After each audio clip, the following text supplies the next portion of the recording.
Buenos días. Vamos a introducir el tema de modelos matemáticos y simulación.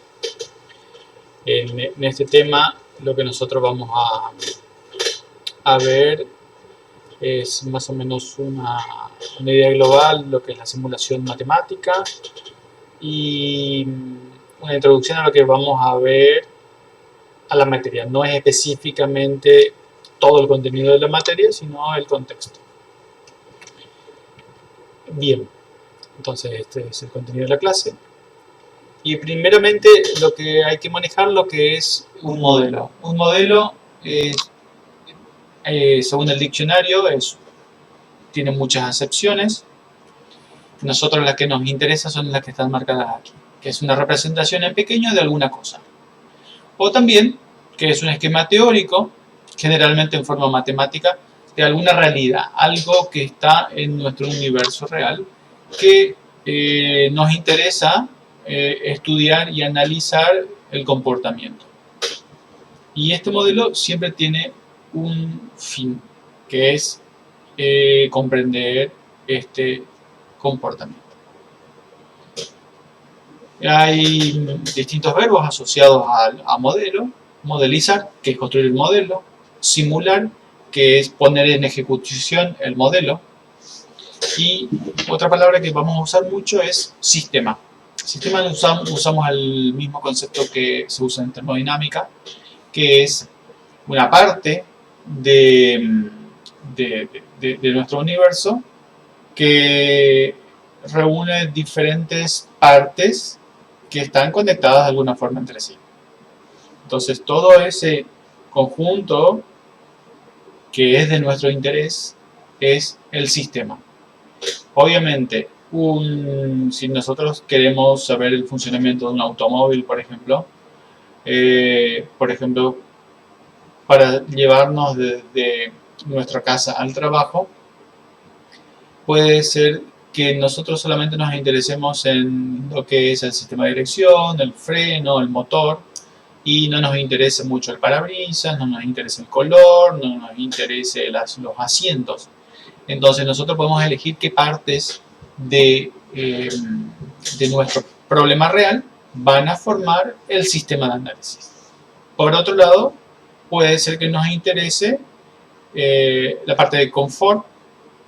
Entonces no nos va a interesar quizás el motor, no nos va a interesar otros aspectos de la maniobrabilidad, quizás nos interese el asiento, el aire acondicionado, todo lo que tiene que ver con la luz, el ambiente.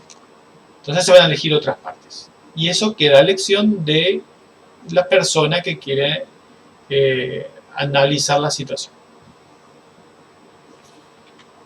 Entonces, el rol del modelo, acá hay una serie de conceptos. El rol del modelo es disminuir la complejidad del sistema, siempre fijando un fin específico. El modelo siempre tiene un propósito y nos ayuda a responder preguntas para resolver algún problema.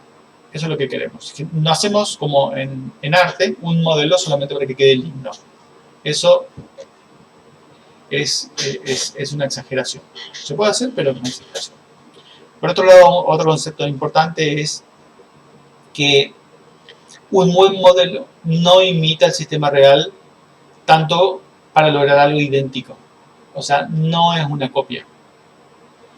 El mejor modelo es lo que dice aquí. Es muy simple y todavía preserva el propósito.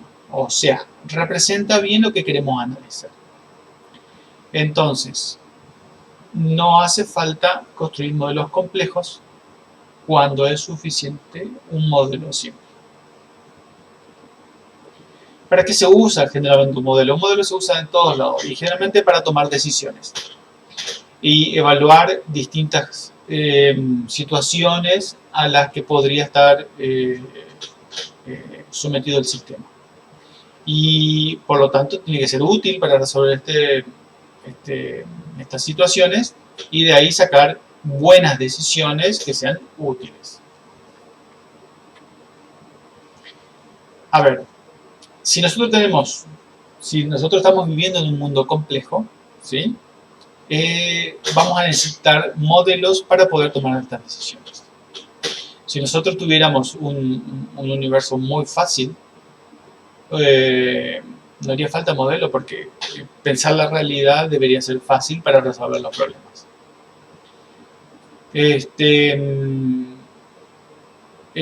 Bueno, aquí hay una serie de requisitos, ¿no? Pero algunas interesantes que quiero especificar es que si algo es complejo, ¿sí? Algo que queremos analizar, nosotros tenemos que transformarlo en algo más simple. Y de esta forma vamos a tener un modelo de esa cosa compleja. Y esta última aseveración es bastante interesante, ¿sí? La razón por la que algunas personas pueden resolver un problema más rápido que otros es que esa persona ya trató con esa situación anteriormente. Esa es la experiencia. La experiencia nos va formando un modelo que lo asumimos internamente. ¿Sí? Si necesitamos hacer un trámite burocrático, nos vamos a sentir muy incómodos la primera vez, porque generalmente los sistemas humanos son complejos, pero luego de hacerlo reiteradas veces, vamos a sentirnos cómodos y vamos a ver que es simple. Eso es la experiencia. Y la experiencia normalmente nos da un enriquecimiento del modelo donde cada vez que tenemos que hacer la experiencia ya lo ensayamos muchas veces y funcionó. Por lo tanto, nosotros tenemos conceptualmente algo interno nuestro, un modelo que nos dice qué va a pasar a medida que van sucediendo las cosas.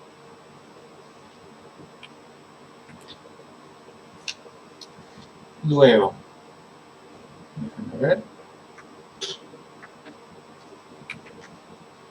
Entonces, el rol de los modelos es reducir esta complejidad del sistema bajo análisis. Los científicos e ingenieros en general usamos descripciones simplificadas de los sistemas y eso es el modelo. Y el esquema del proceso de modelado y de simulación, que ya vimos, incluye en general estos pasos. Las definiciones, definir el sistema, definir el problema. Si no sabemos el propósito, no vamos a tener un buen modelo. Y definir cuáles son las entradas, las variables que son relevantes en nuestro problema. Eso es el análisis del sistema. Una vez que tenemos el problema y las variables que van a afectar al sistema, y se puede construir el modelo.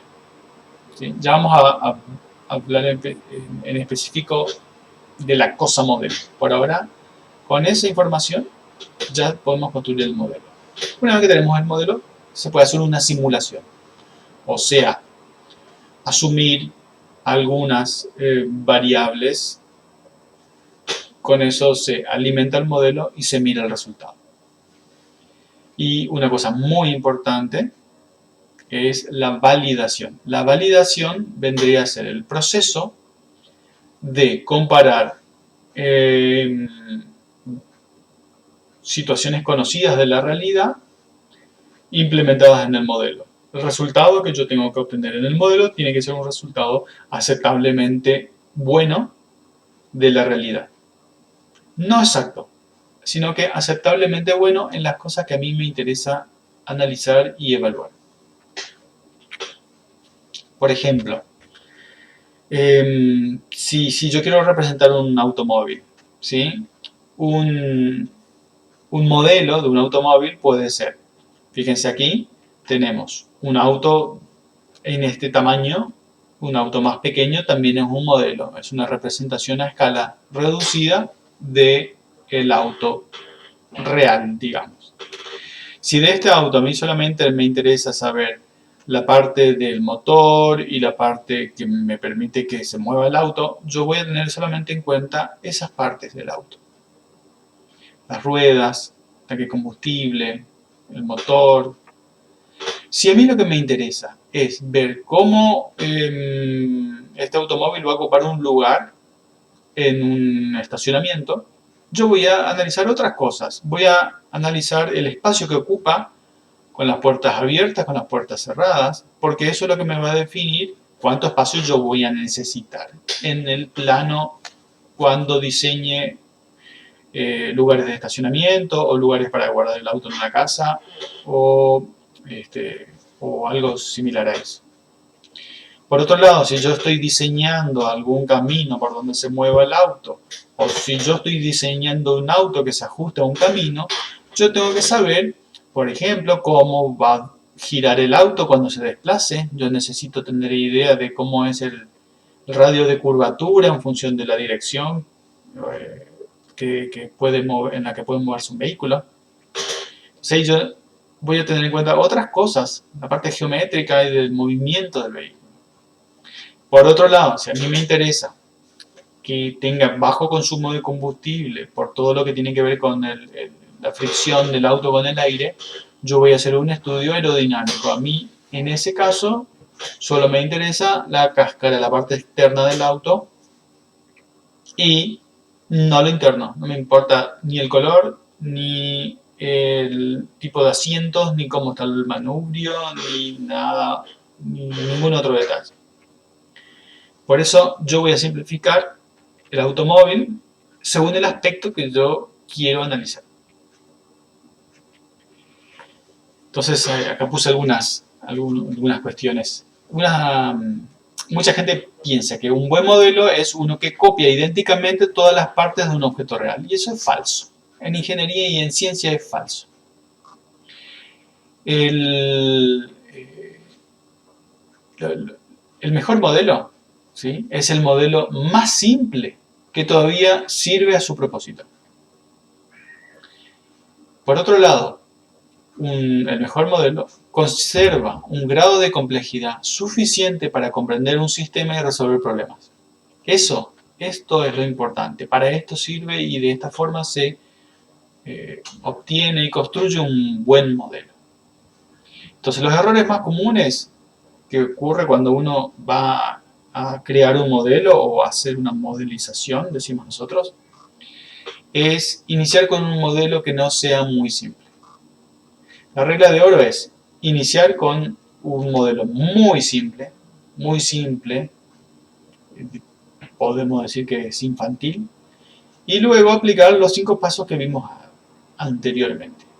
A ver las definiciones que queremos, cuáles son las variables que van a participar en nuestro análisis, y modelar, obtener ese modelo, simular y validar. Y luego ir incrementando la complejidad gradualmente. Y esto es muy importante y un error muy común que el 95% de la gente que empieza a hacer modelización tiene. Yo lo tuvimos todos. Por eso es muy importante recordar esto. Empezar con un modelo simple y ir gradualmente escalando en complejidad. Ya vamos a ver un poco más de detalle esto. Bien, aquí repasamos las reglas que vimos antes, después pueden leerlo con más cuidado. Lo importante que quiero resaltar es que esta aplicación, estas reglas no son estrictas y generalmente son de ida y vuelta. Es un proceso recursivo que uno necesita ir repasándolo varias veces. Bien, entonces ya vimos lo que es un modelo. Vamos a ver cómo se pueden clasificar los modelos, ¿sí? Nosotros lo vamos a clasificar según la característica, cómo está formado el modelo. Entonces vamos a hablar de modelos por analogía, modelos matemáticos, modelos conceptuales, modelos físicos. Hay otras opciones, pero nosotros nos vamos a quedar con estas. La modelización ya dijimos que es el proceso de construir el modelo, y la simulación es el proceso de poner en práctica el modelo. ¿Sí? Es ¿para qué sirve la modelización? Bueno, aquí tenemos algunos usos. Principalmente la modelización tiene que ser validada, entonces la validación es una forma de usar el modelo. O sea, tenemos que comparar el resultado de la simulación con un proceso real. Si satisface nuestras tolerancias, podemos seguir utilizando el modelo para subsiguientes simulaciones. ¿Y cuáles son estas simulaciones? Principalmente para hacer un pronóstico, o sea, predicción o entrenamiento. Si yo quiero saber si va a llover, o si yo quisiera saber cuánto tiempo va a resistir una viga o un material estructural, yo estoy tratando de hacer predicciones. Y por el otro lado, entrenamientos. Ustedes habrán escuchado que los pilotos de avión tienen que tener X horas de vuelo o X horas de simulador, es para obtener experiencia en situaciones difíciles. Son todos los ensayos que hacen en un simulador que debería reproducir lo suficientemente bien algunas circunstancias del vuelo. Pueden usar un simulador para entrenarse en situaciones difíciles. Por otro lado, los modelos, o también las simulaciones, sirven para comprender cómo funciona un proceso físico. Por ejemplo, si ustedes quieren desarrollar un nuevo proceso de fabricación de un material que sirva para fabricar un circuito integrado, un microchip de una computadora, ustedes pueden tener un modelo que ya saben que funciona y pueden someter algunos cambios en el proceso y ver y entender cómo se produce ese fenómeno. Esto se usa mucho, por ejemplo, cuando uno estudia cómo se van a fabricar nuevas moléculas, ¿sí? En todo lo que es la dinámica molecular, por ejemplo, es una forma de modelar. Y bien, otra cosa que me interesa que sepan es entender lo que es un modelo físico. Un modelo físico es un modelo que es tangible, algo que se puede tocar. Y es obviamente una forma simplificada de una máquina, de un proceso, generalmente a una escala reducida, otras veces a escala ampliada, pero siempre está simplificado. Un modelo físico siempre es más simple que la realidad, acuérdense bien. Por ejemplo, acá hay algunos dibujos. Si nosotros tenemos una maqueta de un edificio, de una represa, de lo que ustedes quieran, de un auto, y eso es tangible, y con eso nosotros podemos distribuirlo sobre la mesa y vamos a ver cómo van a estar distribuidos los edificios, eso ya es un modelo físico. Si nosotros queremos representar los planetas, veremos un planetario que nos muestra cómo se mueven aproximadamente los planetas entre sí, y de alguna forma nos permitirían analizar cuáles van a ser algunas conjunciones, algunas alineaciones entre planetas.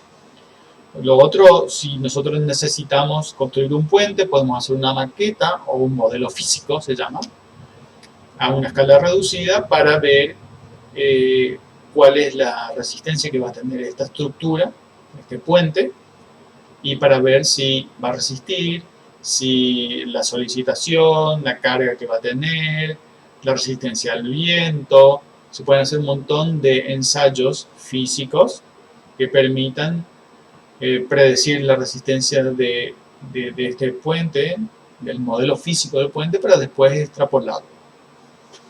Esto está muy relacionado con lo que vamos a ver en el análisis dimensional, ¿sí? Luego tenemos los modelos por analogía. Los modelos por analogía se basan en plantear algo, generalmente un proceso físico o químico, que es difícil de manejar, sabiendo que se comporta de una manera más simple, perdón, de una manera similar o análoga a otro sistema que sea fácil, más inofensivo de manejar.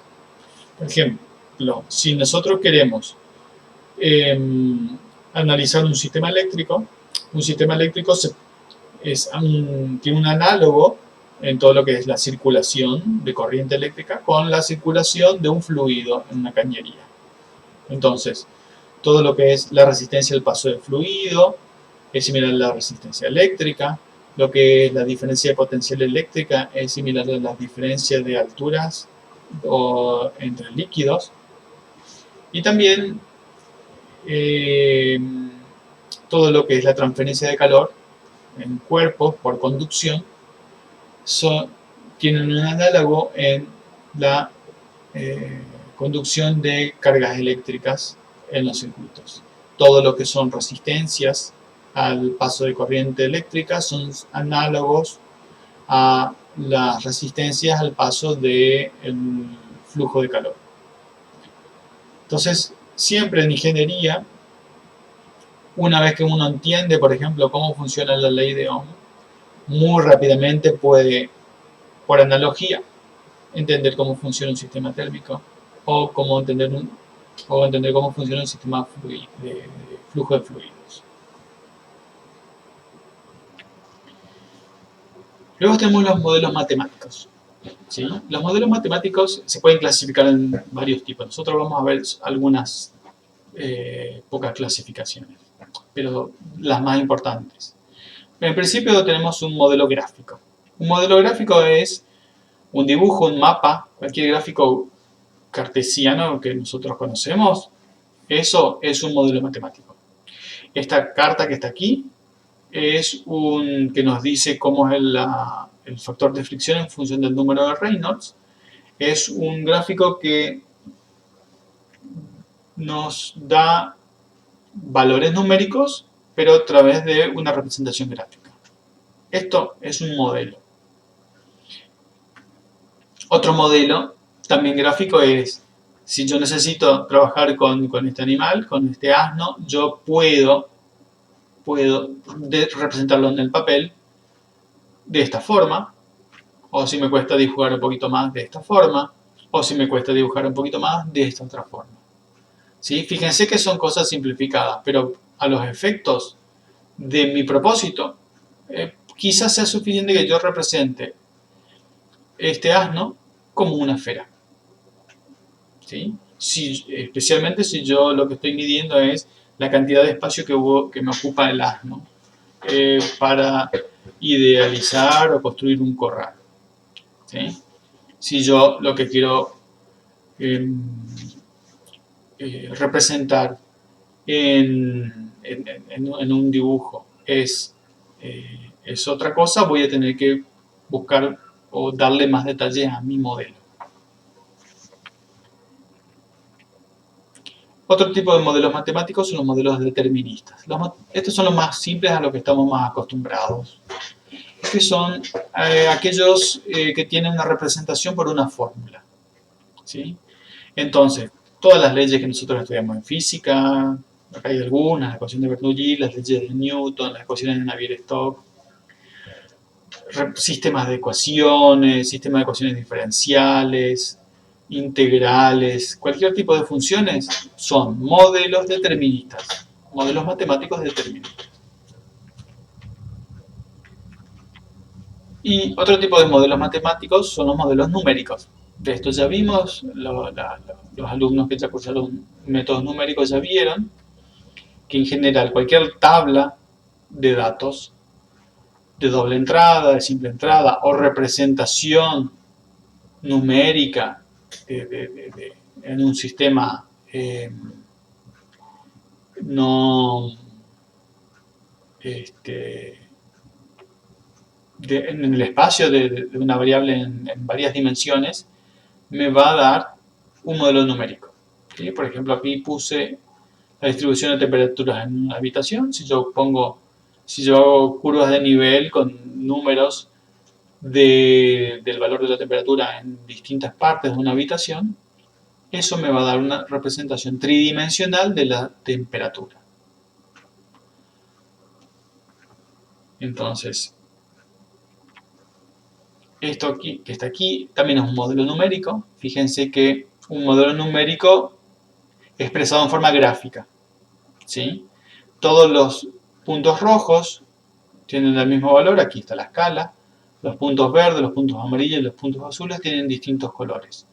Esto es un modelo numérico que está representado en forma gráfica, pero esencialmente me está dando información numérica en este caso, probablemente la temperatura. Serían cotas o curvas de nivel de este relieve. Hay otro tipo de modelos matemáticos que son los modelos estocásticos. Esto es cuando no tienen representaciones determinísticas, no hay una fórmula exacta, sino que son fórmulas más bien probabilísticas. ¿Qué es esto? Cuando ustedes hacen representaciones de análisis de imágenes, generalmente tenemos modelos estocásticos o predicciones del clima, si uno quiere, si uno está registrando las velocidades y direcciones del viento en alguna zona, de alguna ciudad o alguna región, tiene por ejemplo estas curvas donde se ven todas estas oscilaciones, ¿sí? Fíjense, siempre tiene esta forma. No hay una ecuación que me describa exactamente los valores. Sí pueden haber ecuaciones que me describan valores promedios, pero no el valor exacto que tienen que tener. Cuando tenemos estas oscilaciones, ¿sí?, que son no explicadas por una fórmula, decimos que es un modelo estocástico. Está muy relacionado a lo estadístico o lo que tiene que ver con el azar. Y lo otro es un modelo conceptual. Un modelo conceptual son creaciones esquemáticas con más o menos detalles que representan un modelo real. Por ejemplo, yo puse algunos ejemplos aquí. Por ejemplo, las representaciones de los modelos atómicos. Una representación planetaria es un modelo mental, conceptual, que me dice cómo se moverían los átomos en órbitas alrededor de un núcleo. Eso se puede comparar con el modelo del budín, el modelo de Rutherford, frente al modelo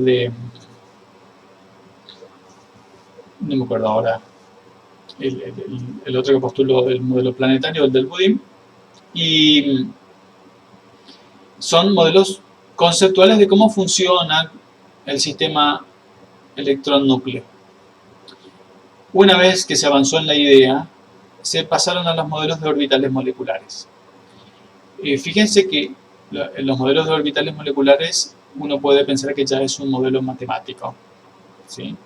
Pero fíjense la evolución de estos modelos siempre surgen de una forma conceptual.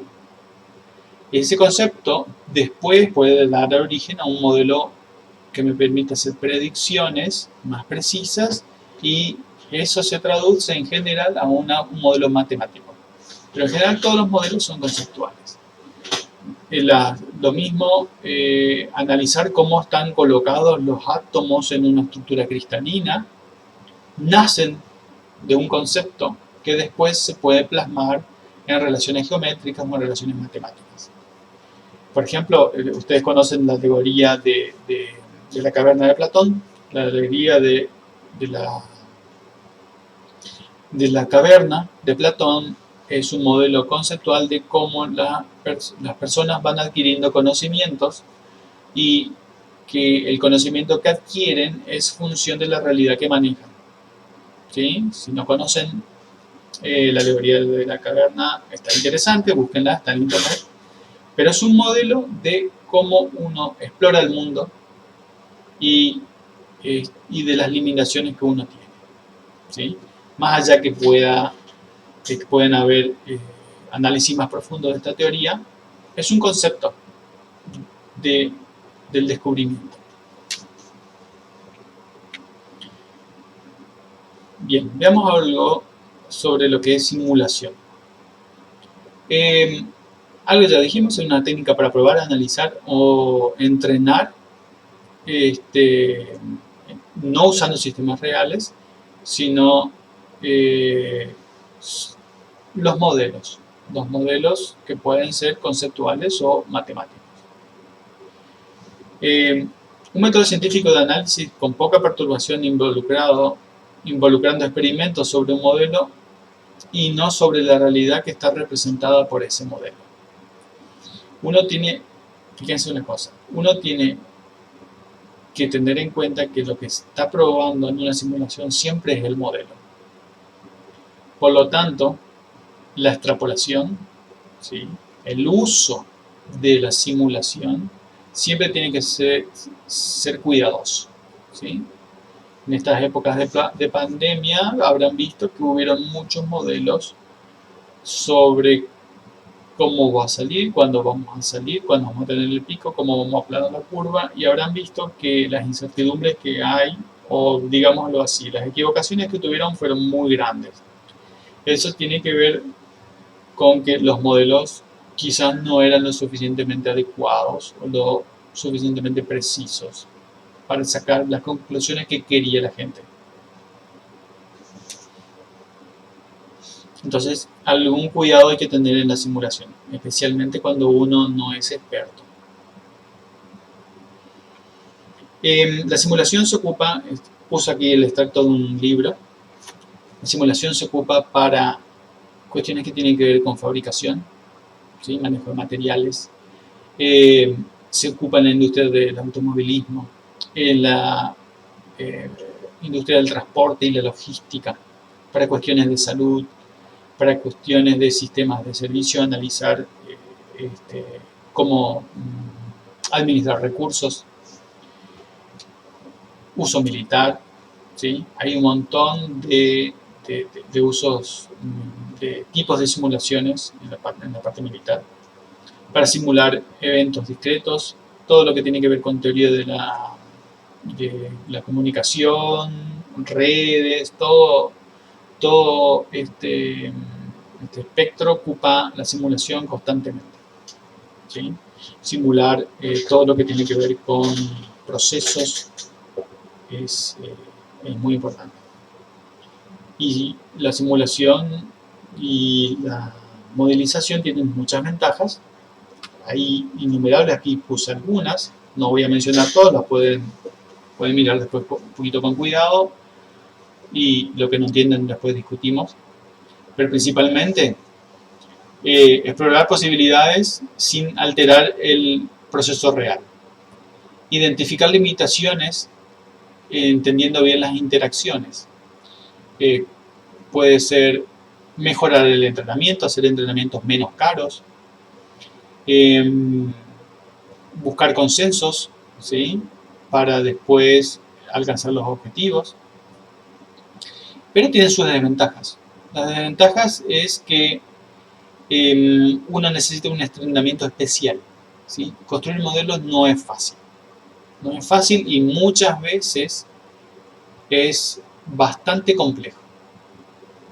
Se necesita mucha experiencia, mucha información sobre la disciplina, mucha información sobre las matemáticas y los modelos matemáticos, y mucha información sobre la forma de resolver esas formulaciones matemáticas. Llamémosle a esto saber programar y usar computadoras. Y por otro lado, tener los recursos, la infraestructura, porque muchas veces se va a necesitar mucho poder de cálculo. Luego, la dificultad en la interpretación de los resultados. Muchas veces hacer el modelo está muy lindo, da los resultados, pero entender los resultados es un dolor de cabeza, especialmente cuando uno hace cosas nuevas. Cuando hace cosas repetitivas, bueno, la experiencia ayuda. Hay un costo muy elevado en tiempo y en dinero. No es trivial, no, los modelos que se hacen rápido no siempre son buenos y gente inexperta puede llegar a un modelo si no está bien validado. El modelo no sirve para nada. Puede dar cosas lindas, pero inútiles. ¿Sí? Y eso tiene que ver con el uso inapropiado del modelo y de la simulación cuando hay cuando hay métodos más simples de hacer las cosas. ¿Sí? Por ejemplo, si ustedes quieren saber eh, cuánto, eh, cuánto va a resistir este lápiz, ¿sí? Que es barato, que es muy simple, yo puedo doblarlo y ver con qué fuerza se rompe. Esto yo lo puedo hacer con una máquina de ensayos o lo puedo hacer con la mano y en muy poco tiempo y con muy poco costo puedo tener esa información. Si yo quisiera hacer esto con un modelo por computadora, es muy probable que gaste mucho más tiempo para tener la misma, la misma información. Entonces, no siempre hacer un modelo y una simulación va a ser más barato y mejor. No siempre. Bien, en cuanto a los modelos, lo normal es que nosotros dividamos los modelos, principalmente los modelos matemáticos, en un modelo de caja negra o un modelo de caja blanca. Un modelo de caja negra es donde lo único que nosotros miramos es la entrada y la salida. O sea, si yo digo que cuando en el modelo coloco un valor de 5 y en la salida obtengo un valor de 50 y puedo formar una relación entre las cantidades sin saber exactamente cómo es la función. ¿Sí? Por otro lado, cuando yo analizo mi sistema y veo cómo son todas las relaciones entre las partes, tengo información interna, un modelo que tiene una descripción interna también se llama. Yo puedo entender muy bien cómo funciona el sistema y en ese caso, ¿sí? Yo puedo, se dice que el modelo me sirve para entender el funcionamiento. Estos dos tipos de modelos de caja negra y de caja blanca son los que se usan y, perdón, son los extremos de todos los modelos que se usan, aunque la mayoría de los modelos están en una zona intermedia. Sería un modelo de caja gris porque a veces se conocen algunas partes, no todas, y generalmente cuando uno está empezando a hacer los modelos, puede empezar con un modelo de caja negra y a partir de ahí lo puede ir simplificando, o mejor dicho, explicando y ir volviéndolo gris.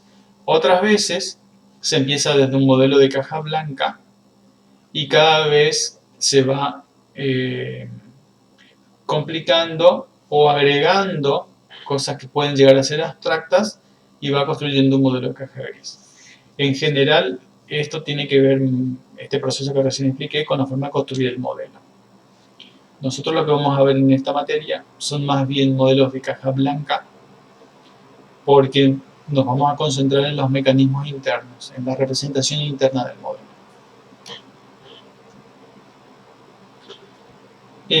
Hay distintas formas de clasificar o categorizar los sistemas, pero siempre en general se pueden categorizar en función de la pregunta que yo quiero responder. Entonces, si yo tengo, si yo quiero saber Si la matemática tiene una representación explícita del proceso, hay veces que el proceso tiene esta representación explícita, que son modelos mecanicistas, ¿sí? O está orientado al proceso, lo que vimos recién, un modelo caja blanca, o modelos descriptivos o fenomenológicos, donde yo veo una entrada y una salida, y nada más que veo relaciones funcionales. Y este sería un modelo de caja negra. Si yo tengo en cuenta cómo varía el tiempo, perdón, el modelo con el tiempo, yo tengo modelos que son dinámicos, donde yo puedo ir viendo la evolución en el tiempo de lo que yo quiero, o modelos que son estáticos, cuando yo tengo modelos cuyo resultado no cambie con el tiempo. Entonces, respecto al tiempo, también yo puedo analizarlo si la cantidad que yo estoy analizando varía continuamente con el tiempo, o si la cantidad que yo estoy analizando varía discretamente con el tiempo. En este último caso tenemos los modelos discretos, que podría ser la cantidad de naranjas que me produce un árbol, ¿sí? Siempre son cantidades enteras. Yo puedo ver si hay una representación explícita de mi cantidad en el espacio. Por ejemplo, si la temperatura de esta habitación no es uniforme, sino que es heterogénea, distinta en cada parte, yo podría decir que las temperaturas cerca del suelo tienen un valor, cerca del techo tienen otro valor. A medida que yo me voy alejando del techo, la temperatura va cambiando de una forma distinta. Eso es un modelo heterogéneo. Y esa heterogeneidad puede ser discreta o continua, ¿sí? O también yo podría decir, no, esta habitación tiene una sola temperatura, tiene 25 grados. En realidad, podrá ser una representación promedio de toda la real, o la temperatura donde yo tengo el termómetro, ¿sí? En este caso es un modelo de distribución homogénea. Algunas veces a este modelo se le llama modelo de parámetros concentrados. Los modelos que nosotros vamos a ver aquí en esta materia son modelos de parámetros concentrados, porque tienen una representación matemática más simple. Ya vamos a ver eso en próximas clases. Por otro lado, si el modelo permite tener elementos al azar o no, ahí ya vimos algo de esto. Tenemos modelos estocásticos o modelos deterministas. Y por otro lado, nosotros podemos categorizar a los modelos en función de las técnicas matemáticas que vamos a utilizar, ya sea ecuaciones algebraicas, diferenciales, integrales, ecuaciones de diferencias, modelos lineales, no lineales, ¿sí? Y en función de esas herramientas matemáticas, perdón, de esas funciones, características matemáticas, yo tengo que plantear métodos matemáticos para resolverlos. Muchas veces yo voy a necesitar calcular mínimos de funciones, que lo puedo hacer a través de cálculos de optimización o de cálculos o métodos de cálculo de raíces. Si yo tengo que resolver ecuaciones lineales o no lineales, puedo aplicar cualquiera de ellos. Muchas veces yo tengo puntos o valores distintos en función del tiempo, en función de la posición, y yo voy a necesitar hacer regresiones, interpolaciones o realizar integraciones de esos valores para sacar cantidades útiles. Otras veces yo tengo distribuciones en el espacio distintas. Mi modelo tiene que manejar bien esos parámetros distribuidos, que son generalmente abordados por ecuaciones diferenciales parciales. Bueno, tengo que ver qué método me permite resolver ecuaciones diferenciales parciales. Aquí hay algunos ejemplos de modelos, ¿no? Un modelo determinista muy simple es si yo quisiera calcular cuál es la cantidad de sustancia que entra dentro de un tanque, tengo que calcular el volumen del tanque, ¿sí? Y ahí tengo, con esa información yo puedo calcular la cantidad, el volumen disponible para colocar la sustancia que yo quiero. Por otro lado, si a mí me interesa saber cómo va creciendo el área de las hojas de la planta, resulta que el área va a ser una función de la velocidad de crecimiento. ¿Sí? Si yo tengo una distribución de puntos acá en función del tiempo, yo podría estar interesado en buscar alguna representación de una función más simple que me permita representar esta distribución de puntos, que podrá ser una línea recta o esta función que está aquí abajo.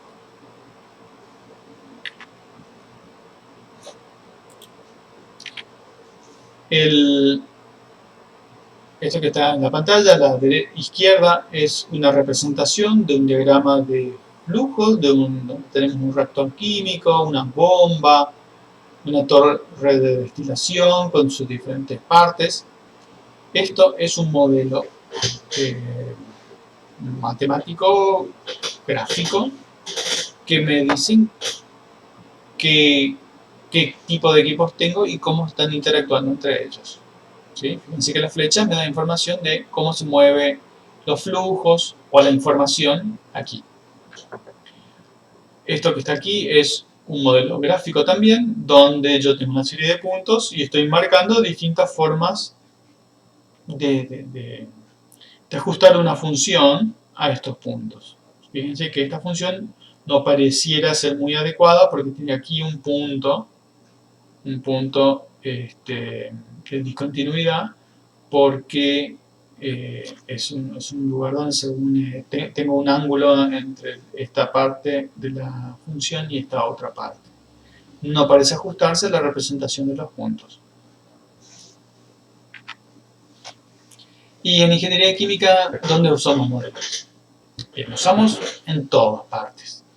Cuando tenemos procesos físicos, procesos químicos, transferencia de calor, transferencia de masa, secado, ebullición, destilación, proceso de transferencia de cantidad de movimiento, si yo tengo decantación, sedimentación, flujo en cañería, flujo en bombas, en accesorios, si yo quiero saber cuál es la capacidad de una bomba, necesito utilizar un modelo, si yo necesito saber cuál es el diámetro de la cañería más adecuado en función del dinero que tengo, el gasto en energía que quiero tener, todo eso, en todos esos casos yo uso modelos, que son matemáticos generalmente, y algunas veces son deterministas, otras veces son gráficos,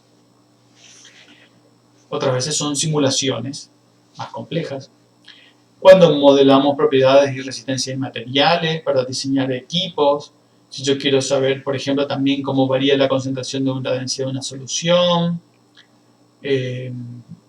si yo quiero saber la conductividad térmica de materiales, de alimentos, resistencia de materiales compuestos, hay un montón de modelos que me definen propiedades, ¿sí? No solo procesos, sino propiedades de materiales. Y obviamente nuestra resolución de los modelos van a ser con computadoras. Aquí hay un esquema que ya quedó un poquito anticuado de cómo fueron evolucionando las computadoras desde 1965, todo lo que es electrónico. Hoy día estamos midiendo la velocidad de las operaciones por segundo que hacen las computadoras, y la cantidad de operaciones por segundo que hoy tiene un celular, un teléfono celular, es la que tenía una computadora de escritorio de hace 10 años atrás.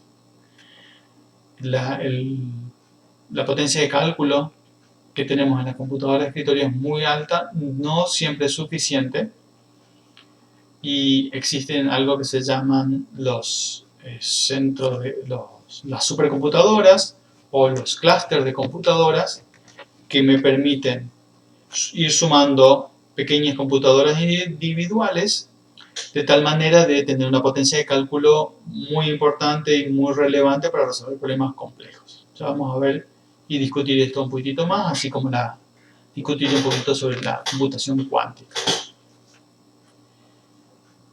Algo de lo que presenté acá está en esta bibliografía y me gustaría que como tarea proponerles que ustedes escriban, piensen ejemplos de cada uno de estos modelos. Quisiera que cada uno, para la próxima clase que lo veamos en directo, piensen en un modelo físico, un modelo matemático gráfico, un modelo matemático determinista, un modelo numérico y un modelo conceptual, de lo que ustedes quieran. ¿Sí? Vimos ya algunos anteriormente, pero piensen y escriban en una hoja y después los discutimos y vemos que si están bien abordados o qué se puede corregir para comprender bien el modelo. Bueno, muchas gracias y luego seguimos con la parte del modelo más específico de la materia.